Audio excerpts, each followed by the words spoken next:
Hello friends, आपका Satyaraj loss में बहुत बहुत स्वागत है। आज हम आत्मरक्षा, आपका कानूनी अधिकार के बारे में बात करेंगे। यानी दूसरे शब्दों में कहें तो self defence is your legal right. Section 96 से लेकर के 106 यानी धारा 96 से लेकर के 106 तक, जो कि इंडियन पैनल कोड भारतीय दंड संहिता 1860 में सेल्फ डिफेंस यानी जनरल एक्सेप्शंस, साधारण अपवाद के बारे में जिक्र किया हुआ है कि किन किन परिस्थितियों में अगर किसी व्यक्ति के स्वयं पर या उसके अपनी संपत्ति या किसी और की संपत्ति और शरीर पर किसी प्रकार का आत्मघाती हमला होता है या उसे नुकसान पहुंचाया जाता है, तो जो व्यक्ति जिसके ऊपर ये ऐसा आक्रमण हुआ है उसके पास ये अधिकार होता है आत्मरक्षा के अनुसार कि वो अपने स्वयं की तथा दूसरे की संपत्ति या शरीर की रक्षा वो उस आक्रमणकर्ता से बचाने के लिए पूरी कोशिश कर सकता है। और यहाँ तक कि आक्रमणकर्ता अगर बहुत ज़्यादा आक्रामक है, उसे रोकना असंभव है, तो ये आत्मरक्षा उस आक्रमणकर्ता की हत्या तक भी कारित किया जा सकता है। यानी कि अगर हम और अच्छे समझने की कोशिश करें तो भारतीय दंड संहिता में ये हर नागरिक को अधिकार दिया हुआ है कि व्यक्ति स्वयं की तथा दूसरे की शरीर की रक्षा वो किसी आक्रमणकर्ता से कर सकता है। अगर वो आक्रमणकर्ता ऐसा आक्रमण करता है जिससे कि मृत्युकायित हो सकती है या ग्रीवियस हर्ट हो सकता है या आक्रमणकर्ता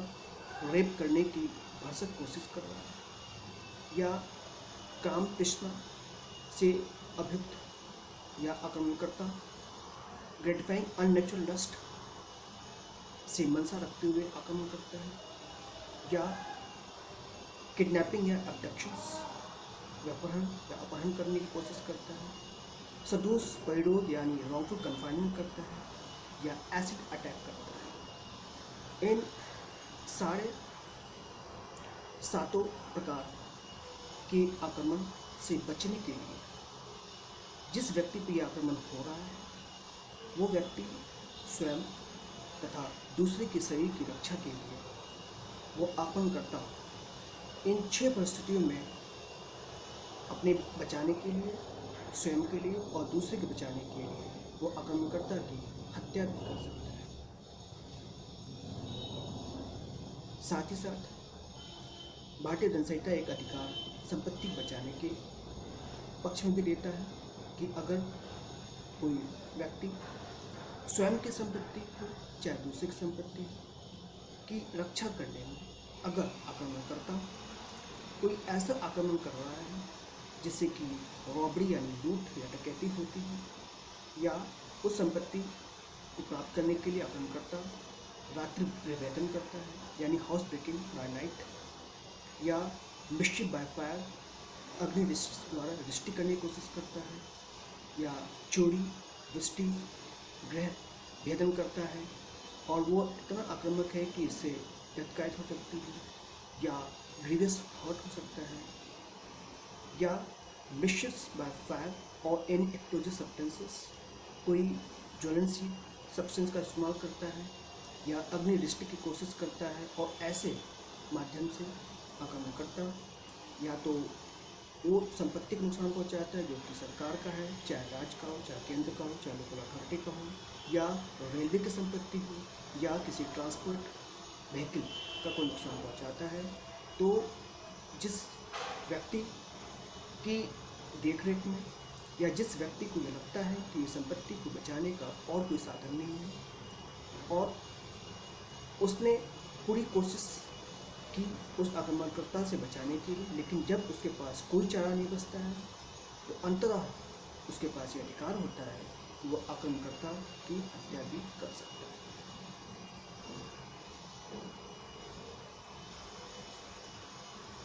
दोस्तों,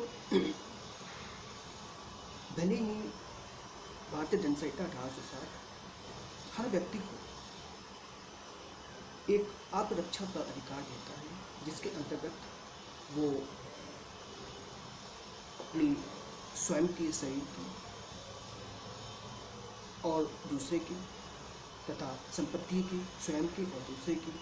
रक्षा वो कर सकता है। किसी भी गैर इरादतन या इरादतन हो कोई दूसरा व्यक्ति उसके खुद पे, स्वयं के शरीर पे हमला हो रहा हो या उसकी स्वयं की संपत्ति पर कोई हमला हो रहा हो, तो उससे बचाने का अधिकार उसे पूरा मिला हुआ है कि वो अपने शरीर की रक्षा और अपनी संपत्ति की रक्षा वो स्वयं करे। लेकिन इसके कुछ सिद्धांत हैं कि आखिर हम आत्मरक्षा के अंतर्गत कहाँ तक आक्रमणकारी से अपने आप को, अपनी संपत्ति को बचा सकते हैं। ये सिद्धांत कुछ रूल्स और रेगुलेशन, कुछ नियम बताता है कि आप आत्मरक्षा का इस्तेमाल तभी कर सकते हैं कि जब आपको ये लगे कि ये आप सुरक्षा के लिए जरूरी है, यानी कि आत्मरक्षा में आत्मसुरक्षा होनी चाहिए, न कि कोई प्रतिशोध हो या कोई सजा देने की उद्देश्य से किया गया। दूसरा, आत्मरक्षा के दौरान आक्रमणकर्ता से अपने आप को किसी प्रकार से बचाने के लिए आप उतना ही चोट आक्रमणकारी को करेंगे जितना जरूरी हो, जितना कि आप अपने आप को बचा सकें, अपने आप को, अपनी संपत्ति को बचा सकें। उससे ज़्यादा आप उस पर आक्रमण या चोट नहीं कर सकते। दूसरा, सिर्फ यह अधिकार सिर्फ तभी तक उपलब्ध है जब तक कि शरीर अथवा संपत्ति को खतरे की उचित आशंका है और या जब तक खतरा सामने है, यानी कि संपत्ति और शरीर की सुरक्षा का अधिकार आपको तब तक मिला है जब तक आक्रमणकर्ता से आपके ऊपर या आपकी संपत्ति के ऊपर किसी प्रकार का हमला की आशंका है। जब तक आशंका है तभी तक आपका अधिकार है। एक बार जब आशंका खत्म हो गई, वो डर खत्म हो गया, तो आपका अधिकार उसी वक्त खत्म हो गया। दूसरा सिद्धांत ये है कि आत्मरक्षा का मतलब ये नहीं है कि कोई आशंका अगर किसी हमला का होता है तो हमला होने की पूरी संभावना होनी चाहिए। ऐसा नहीं कि आशंका थोड़ी हुई और आपने खुद आक्रमण कर दिया और इसको आप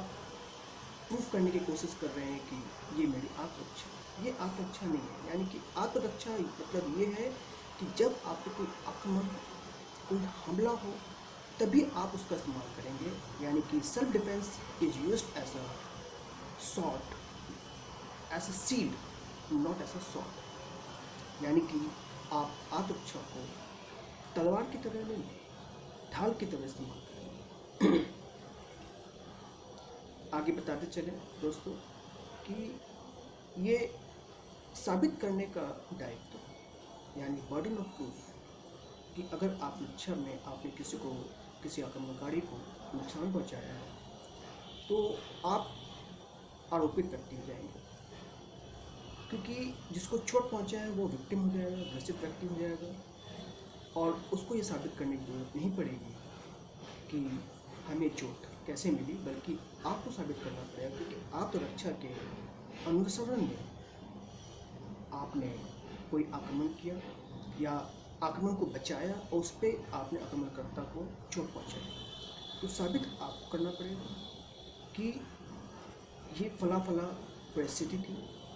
फला फला सिचुएशन सर्कमस्टांसेस है On that ground, I had utilized my right of private defense, and in that pursuance, I had attacked upon the attacker. ये साबित करना आपकी जिम्मेदारी है। और आत्मरक्षा हुआ है या आपने खुद आक्रमण कर दिया है किसी फला व्यक्ति पे, ये आपके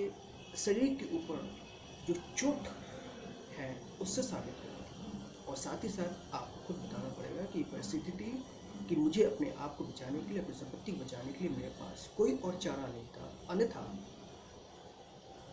कि मैं या सिवाय इसके कि मैं आक्रमण करता को रोकूं। और मैंने उस रोकने के प्रयास के दौरान कुछ चोट अत्यधिक हो गया, उससे आक्रमणकर्ता को चोट पहुंची या उसकी मृत्यु हो गई। ये साबित करने की जिम्मेदारी आत्मरक्षक के ऊपर होता है जिसने ये इस्तेमाल किया है। आगे बता दूं कि राइट ऑफ प्राइवेट डिफेंस 3 परिस्थितियों में आप इस्तेमाल नहीं कर सकते, यानी आत्मरक्षा का अधिकार आपको 3 परिस्थितियों में नहीं मिलता है। पहला ये कि अगर कोई पब्लिक सर्वेंट, सरकारी कर्मचारी, वो अपना ऑफिशियल ड्यूटी निभाते हुए और सद्भावना में अगर अपना ऑफिशियल काम कर रहा है, उससे आपको थोड़ी चोट या हानि पहुंचती है, तो आप उसके खिलाफ आत्मरक्षा का इस्तेमाल नहीं कर सकते जब तक कि यह साबित न हो जाए या जब तक कि आपको एहसास न हो जाए कि वो पब्लिक सर्वेंट, वो सरकारी कर्मचारी अपने ऑफिशियल ड्यूटी के पर्सुएंस में कुछ ऐसा ज़्यादा कार्य कर रहा है जो कि वो कार्य उसके ऑफिशियल ड्यूटी में नहीं आता और वो कार्य सद्भावनापूर्ण भी नहीं है और उसकी मंशा कुछ और ही है, तब तो आप अपनी आत्मरक्षा का इस्तेमाल कर सकते हैं। अन्यथा अगर ये साबित हो गया कि वो सरकारी कर्मचारी जो भी कार्य कर रहा था सद्भावना में कर रहा था, गुड फेथ में कर रहा था, in the general public interest में कर रहा था और आपने अपने आत्मरक्षा का इस्तेमाल किया है, तो फिर आप दोषी होंगे, वो दोषी नहीं होगा। दूसरा कि जब आक्रमणकर्ता आप पे आक्रमण करता है, आपको चोट पहुंचाने की कोशिश करता है और आपके पास उपयुक्त समय है कि आप एक उचित प्राधिकारी का इस्तेमाल कर सकें, पुलिस के पास जा सकें या आपके पास और भी सिक्योरिटी एजेंसी है, आप उसका इस्तेमाल कर सकते थे, लेकिन आपने इस्तेमाल नहीं किया, बल्कि आपने खुद ही उस आक्रमणकर्ता को रोकने के प्रयास किया, जबकि आपके पास समय था कि आप उस आक्रमणकर्ता को पुलिस के हवाले करते या सूचित करके कोई और तरीके से उसको रोका जा सकता था, लेकिन आपने ये सब छोड़ करके आपने खुद ही उस पर रिएक्शन कर डाला है, उसके एक्शन पे।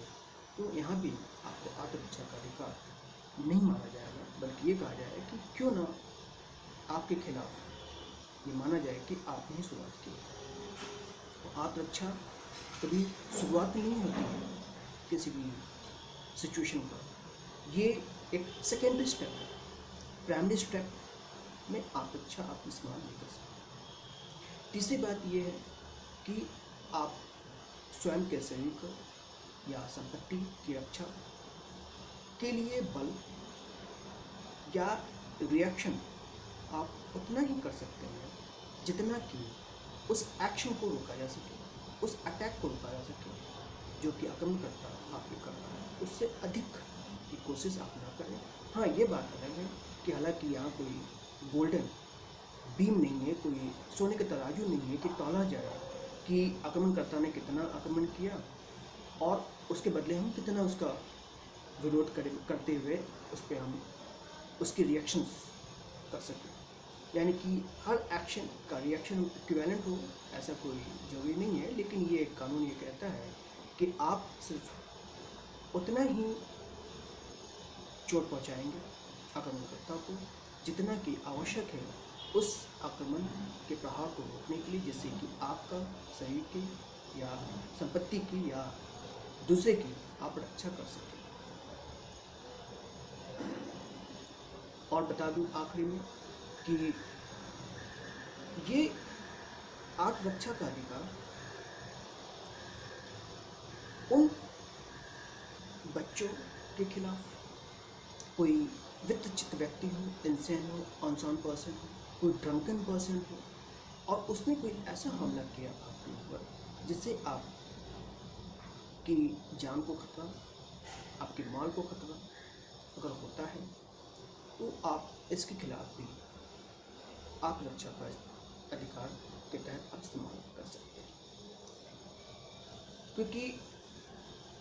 जान, अपने जान से बड़ी किसी और की जान नहीं है, लेकिन जब सामने वाला का आक्रमण इतना भयंकर है, जैसे कि आपकी मृत्यु की संभावना या आपकी संपत्ति का पूर्णतः नष्ट होने की संभावना अगर बन जाती है, तो ऐसे में